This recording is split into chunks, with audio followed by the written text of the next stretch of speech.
नमस्कार दोस्तों, मैं राघवेंद्र सोलंकी तक्षशिला बुंदेलखंड में एक बार फिर आपका स्वागत करता हूं। आज अपना जो जी के जी एस का जो 23 अगस्त को हुआ था उसका जी के जी एस का एनालिसिस जल्दी जल्दी आपको करवा दिए जाएंगे। इसके पहले हमने आपको हिंदी का एनालिसिस करवा दिया गया है। बिल्कुल आपके 37 क्वेश्चन हूबहू आए थे, उसके हमने आपकी आंसर की बता दी गई है। ठीक है, अपने आंसर मिला लेना। तो इसके भी हम जल्दी जल्दी आंसर बताते जा रहे हैं। ठीक है, जो भी आपको डाउट लगे उसमें आप कमेंट जरूर कर दें। ठीक है, कुछ क्वेश्चन ऐसे में जिसमें डाउट है, तो आइए चलते हैं। और जो भी अभ्यर्थी हमारी पहली बार चैनल से जुड़ रहे हैं तो हमारे चैनल को सब्सक्राइब जरूर कर दें। और जिस अभ्यर्थी का हमारे इस आपके 23 अगस्त को फर्स्ट शिफ्ट में है तो उसको शेयर जरूर कर दें। ठीक है, अपने मित्रों को। तो आइए चलिए देखते हैं। तो अपना पहला क्वेश्चन है, भारत का पहला हवाई अड्डा कहाँ स्थापित किया गया था। भारत का हवाई अड्डा अपने बॉम्बे में, ठीक है, जो पहले उसका मुंबई नाम था वहाँ पर स्थापित किया गया था। इसके बाद आगे चलते हैं। अगला है अपना, भारत में व्यवसायों के लिए सेवा हेतु जीएसटी पंजीकरण के लिए थ्रेशोल्ड लिमिट मतलब सीमा क्या है। ठीक है, थ्रेशोल्ड लिमिट इसकी सीमा क्या है, तो इसकी आपकी 20 लाख इसकी सीमा हो जाएगी कि जो आपकी सेवा के लिए हैं। ठीक है, अपने व्यवसायों के लिए सेवा के लिए हैं उनके लिए 20 लाख अधिकतम सीमा की गई है। इसके बाद आगे चलते हैं। जून 2024 का संघ गृह मंत्रालय का प्रमुख कौन है। मतलब इसमें गृह मंत्री पूछे हैं। जो 3.0 मोदी सरकार बनी है इसमें आपके गृह मंत्री कौन है, तो अमित शाह हो जाएंगे। रक्षा मंत्री अपने राजनाथ सिंह हो जाएंगे। ठीक है, इसके बाद इंडियन नेशनल कांग्रेस की स्थापना किस वर्ष हुई है। ठीक है, जो कांग्रेस की स्थापना है कब हुई थी, 1885 में ईओ ह्यूम द्वारा की गई थी, जो एक अंग्रेज थे उनके द्वारा की गई थी। 1985 में इसका बम्बई में प्रथम अधिवेशन हुआ था। इसके बाद आगे चलते हैं। भारतीय कृषि अनुसंधान संस्थान ने भारत में संरक्षित बासमती किस्म की खेती के लिए किस देश के खिलाफ कानूनी कार्रवाई मांगी है, तो अफगानिस्तान के खिलाफ कानूनी कार्रवाई मांगी है। ठीक है, अवैध तरीके से वहाँ पर बासमती किस्म का उत्पादन करते हैं, जो अपनी चावल की किस्म है प्रमुख। इसके बाद कौन सा भारतीय राज्य अपनी अनूठी बरेली चित्रकला के लिए जाना जाता है। ठीक है, अपनी बरेली चित्रकला अपनी कहाँ की, महाराष्ट्र की हो जाएगी। बरेली चित्रकला ये कई बार पूछी गई है, तो ये मोस्ट इम्पोर्टेंट है। बरेली अपनी चित्रकला कहाँ की है, महाराष्ट्र की है। अपनी पट्टी चित्रकला कहाँ की, उड़ीसा की हो जाएगी, ये ध्यान रखना है। इसके बाद आगे चलते हैं अपना। अगले आ जाता है क्वेश्चन 144 में। चिकनकारी एक पारंपरिक कढ़ाई शैली है जिसकी उत्पत्ति उत्तर प्रदेश के किस शहर में हुई है। ठीक है, तो अपने लखनऊ शहर हो जाएगा। इसमें महासागरीय अम्लीकरण का प्राथमिक कारण क्या है। ठीक है, समुद्र जल द्वारा CO2 का अवशोषण। ठीक है, जो समुद्री जल है, जहाँ पर समुद्र जैसे अपना समुद्री जल है वहाँ पर क्या होता है, कार्बन डाइऑक्साइड अवशोषण कर रहे हैं, जिसकी वजह से यहाँ पर अम्लीयता बढ़ती जा रही है। अगला अपना क्वेश्चन आ जाएगा। उपभोक्ताओं के बीच लगातार संचार को प्रोत्साहित करने के लिए किस सोशल मीडिया प्लेटफॉर्म में स्ट्रिक्ट नामक सुविधा है, तो आपका स्नैपचैट पे आपकी स्ट्रिक्ट नामक सुविधा दी गई है। इसके बाद पल्लव राजवंश की राजधानी, ये ऐतिहासिक क्वेश्चन पूछा गया है। राजधानी क्या हो जाएगी, कांचीपुरम हो जाएगी। मदुरै किसकी, पांड्य वंश की थी। ठीक है, मदुरै पांड्य वंश की थी।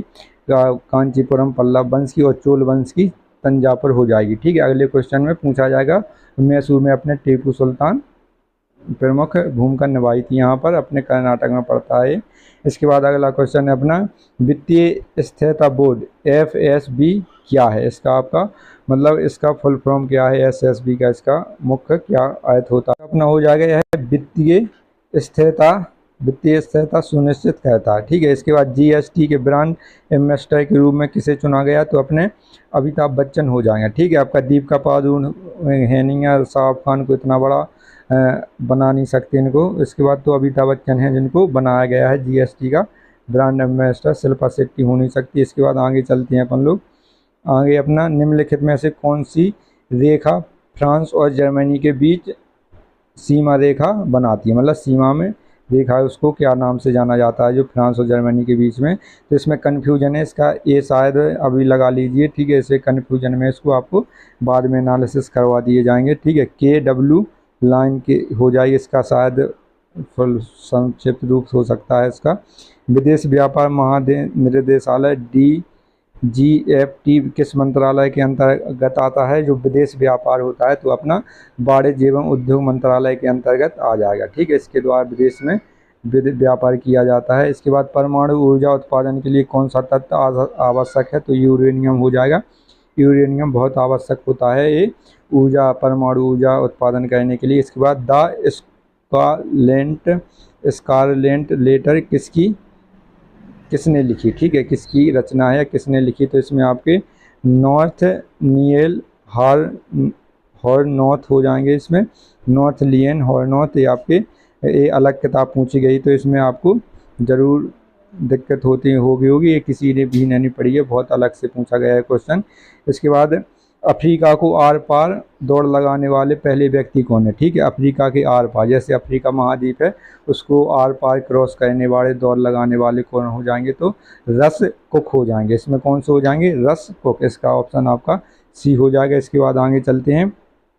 प्रायद्वीप भारत की सबसे लंबी नदी कौन सी है? ठीक है, एक अपने हिमालय वाली नदियाँ, एक अपने प्रायद्वीप भारत वाली नदियाँ, ठीक है, जो महाराष्ट्र उड़ीसा के आसपास बहती हैं, ये अपने उत्तर प्रदेश बिहार के आसपास बहती हैं हिमालय वाली।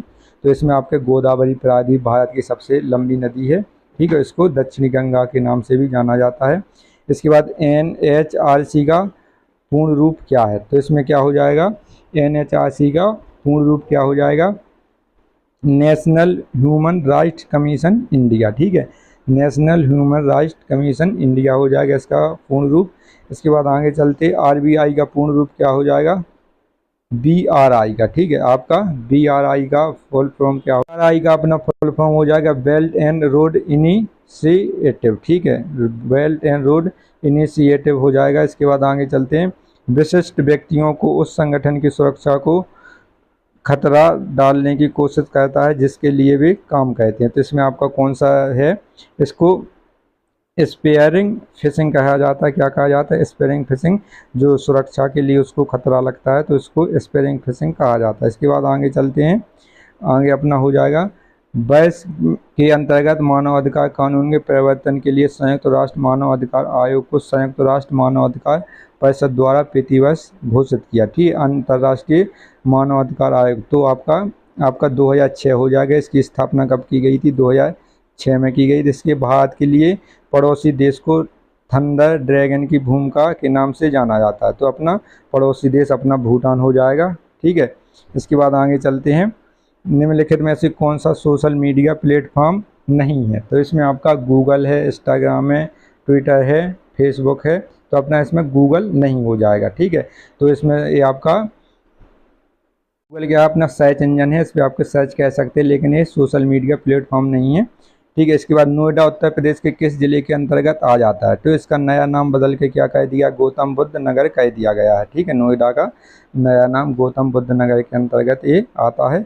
इसके बाद आगे चलते हैं। विश्व डाक दिवस कब मनाया जाता है? तो 9 अक्टूबर को विश्व डाक दिवस मनाया जाता है। इसके बाद आगे चलते हैं। मैं दुर्भावनापूर्वक फाइलों वाली छवियों का उपयोग हैकिंग को अपने खाते की जानकारी चुराने या अपने कंप्यूटर को संक्रमित करने में मदद करने के लिए किया जाता है। तो इसको क्या कहते हैं? स्मिशिंग, ठीक है, इसको क्या कहते हैं? स्मिशिंग कहते हैं। ये कई बार पूछा गया है, ठीक है, ये कंप्यूटर के क्वेश्चन पूछे गए, इसमें 4-5 आपके क्वेश्चन है तो देख के जाएं। इसके बाद क्रोएशिया गणराज्य की राजधानी क्या हो जाएगी अपना? ये यूरोप महादेश का प्रमुख देश है, ठीक है। तो क्रोएशिया की आपकी जग्रेब हो जाएगी, आपका बी ऑप्शन सही हो जाएगा। इसके बाद आतंकवाद से लड़ने में सूचना साझा करने के लिए किन तरीकों से महत्वपूर्ण हो सकती है? ठीक है, ये आपका आतंकवाद से लड़ने के लिए सूचना साझा करना किन तरीकों से महत्वपूर्ण हो सकता है? ठीक है, आपका कहाँ पर पूछा गया? जब आप पुलिस बन जाएंगे तो उसमें उसके बारे में बताया गया है कि आपको ये आपका अलग से इसमें पेपर पूछ लिया गया है। तो इसमें अभी ये लगा लेते हैं, इसमें बाद में एनालिसिस में जो देखा सब लोग बताएंगे उसके हिसाब से बता दिए जाएंगे। इसमें आप अभी कौन सी भी ना लगाएं, ठीक है, इसको आप ज़्यादातर छोड़ के आए होंगे लोग। इसके बाद अपना अगला है 46 में विमुद्रीकरण के दौरान आरबीआई के गवर्नर कौन थे? तो आपके कौन से सी डी देशमुख हो जाएंगे, ठीक है। चिंतामण द्वारकानाथ देशमुख, ठीक है, सी डी देशमुख इसका शॉर्टकट नाम है। तो चिंतामण द्वारकानाथ देशमुख इनका पूरा नाम है, तो ये हो जाएंगे। इसके बाद आगे चलते हैं। पुस्तक ए लाइफ मिस स्पेक्ट, ठीक है, ए लाइफ मिस स्पेक्ट किसके द्वारा लिखी गई है? तो सूर्यकांत त्रिपाठी के द्वारा ये प्रमुख लिखी गई है पुस्तक, कई बार पूछी गई है। आसमान के नीलेपन का मुख्य कारण क्या होता है? तो आपका प्रकीर्णन होता है या बिखराव होता है, ठीक है। वायु के अणुओं द्वारा सूर्य के प्रकाश का प्रकीर्णन या बिखराव होता है, उसकी वजह से नीला आकाश दिखाई देता है अपन लोगों को। इसके बाद रमन सुब्बा राव जिनका हाल ही में निधन हो गया, वो किस खेल से जुड़े हुए थे? ये आपके क्रिकेट से जुड़े हुए थे। निम्नलिखित में से किस प्रकार का प्रदूषण संवर्धन यूट्रोफिकेशन है, ठीक है। तो आपका क्या हो जाएगा? इसमें आपका जल प्रदूषण है, जो आपका यूट्रोफिकेशन है, इसमें डी ऑप्शन हो जाएगा। ये दिख नहीं रहा होगा आप लोगों को। तो आगे चलते हैं। ये आपका यहाँ से आपकी हिंदी लग जाती है। तो अपना ये पूरा हो चुका है आपका जी के जी एस का। कोई ज़्यादा कठिन नहीं था, आराम से आप लोग कम से कम इसमें 37-38 में से अपने कम से कम 30 या 25 के आसपास आराम से करके आ सकते थे, ठीक है। तो सरल पेपर है। और ऐसी वीडियो देखने के लिए हमारे चैनल को लाइक करें, शेयर करें, सब्सक्राइब करें। जय हिंद दोस्तों।